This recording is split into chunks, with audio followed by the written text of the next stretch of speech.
वो रुक कर जैसे ही लंबी-लंबी साँसें ले रहा होता है, तभी उसके पीछे से एक आवाज़ आती है। उस रात आदित्य को शायद ये अंदाज़ा भी नहीं था कि ये जंगल उसे वापस नहीं जाने देगा। रात के करीब 1:30 बजे एक सुनसान रास्ते पर एक गाड़ी बस चले जा रही थी और वो गाड़ी जैसे ही एक जंगल वाले रास्ते में एंटर करती है, तभी वो गाड़ी बंद पड़ जाती है। उस गाड़ी पर और कोई नहीं बल्कि आदित्य बैठा हुआ था। आदित्य उतरता है, अपनी गाड़ी को चेक वगैरह करता है, स्टार्ट करने की कोशिश करता है लेकिन गाड़ी स्टार्ट हो नहीं पाती है। तभी वो वहाँ से पैदल जाने के लिए सोचता है क्योंकि उस टाइम पर उसको काफ़ी डर लग रहा था क्योंकि रात बहुत हो चुकी थी और वो जंगल में था फ़िलहाल। तो वो पैदल जाने का डिसीज़न लेता है ताकि कोई जानवर वगैरह उस पर हमला ना कर दे। वो धीरे-धीरे जंगल से बाहर निकलने के लिए पैदल जाने का रास्ता अपनाता है। वो जैसे ही धीरे चलने लगता है, पूरी रात में सुनसान से जंगल के रास्ते पर वो अकेला बस चले जा रहा था। उसका साथ अगर कोई दे रहा था तो वो उसका मोबाइल, जो कि टॉर्च के तौर पर था।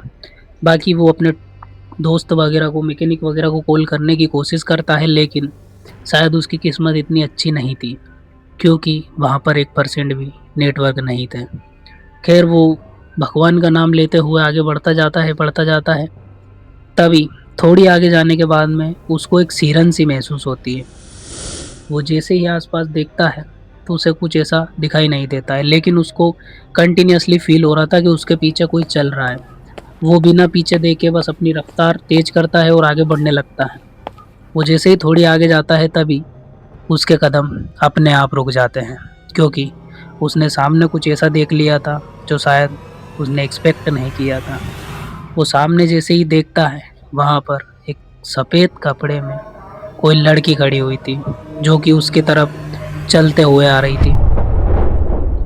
वो जैसे ही उस लड़की को देखता है, तो उसके हाथ-पैर ठंडे पड़ जाते हैं। वो अपने आप को हिला भी नहीं पा रहा था। ऐसा लग रहा था जैसे कि किसी ने उसको पकड़ा हुआ है, काफ़ी ज़ोर से जकड़ा हुआ है। वो ना अपने हाथ हिला पा रहा था, ना पैर, बस एक जगह पे खड़ा था और उसकी आँखें उसी लड़की पर टिकी हुई थी। वो लड़की धीरे-धीरे उसकी तरफ चलते हुए आती है और उसको देखते हुए बस उसके बाजू से निकल जाती है। वो लड़की जैसे ही उसके बाजू से निकलती है, उसको एक ठंडी हवा का एहसास होता है और वो अपने सेंसेस में वापस आता है। वो जैसे ही अपने सेंसेस में वापस आता है, वो मुड़कर देखता है कि वो अभी भी यहीं पर है या चली गई। वो जैसे ही पीछे मुड़कर देखता है, वो लड़की जस्ट उसके फेस के सामने खड़ी हुई थी और उसे बस घूरे जा रही थी। आदित्य जैसे ही उसका फेस देखता है, उसकी सिट्टी-पिट्टी गुल हो जाती है क्योंकि उसका फेस था ही नहीं। थी तो बस उसकी आँखें।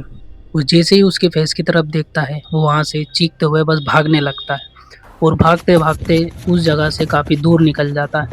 उसको जैसे ही रियलाइज़ होता है कि अब उसके पीछे कोई नहीं है, वो रुकता है, लंबी-लंबी साँसें भरने लगता है और जैसे ही वो लंबी-लंबी साँसें ले ही रहा था, तभी उसके पीछे से एक साउंड आती है। इस साउंड को सुनते ही वो जैसे ही पीछे मुड़कर देखता है, तभी पास के ही एक पेड़ के नीचे वो ही औरत बैठी हुई थी और बस रोए जा रही थी। वो जैसे ही ये देखता है, फिर से भागने लगता है। भागते-भागते भी उसको हर जगह पर वो ही औरत खड़ी हुई दिखाई दे रही थी। कभी मुस्कुराते हुए, कभी रोते हुए, बस उसे यही साउंड उसके कानों में गूंजी जा रही थी। वो भागते-भागते अपने कानों पर अपने हाथ रख लेता है और जितनी भी स्पीड से हो सकता था, वो बस भागने लगता है। थोड़ी आगे जाने के बाद में उसको एक मंदिर दिखाई दे जाता है। शायद ये उसका बचने का एक आखिरी रास्ता था। वो जितनी भी रफ़्तार हो सकती थी उस मंदिर की तरफ बढ़ाता है अपने कदम और उधर भागने लगता है। लेकिन शायद उसकी किस्मत इतनी अच्छी नहीं थी। वो जैसे ही मंदिर के पास पहुँचता है, तभी कोई हाथ आता है और उसको पैर को पकड़ लेता है। वो हाथ जैसे ही उसके पैर को पकड़ता है, वो वहीं से गिर जाता है। वो जैसे ही वहाँ पर गिरता है, वो नीचे की ओर देखता है अपने पैर की तरफ, तो वहाँ पर वही औरत थी और मुस्कुराते हुए उसको खींचकर जंगल की तरफ लेके जा रही थी।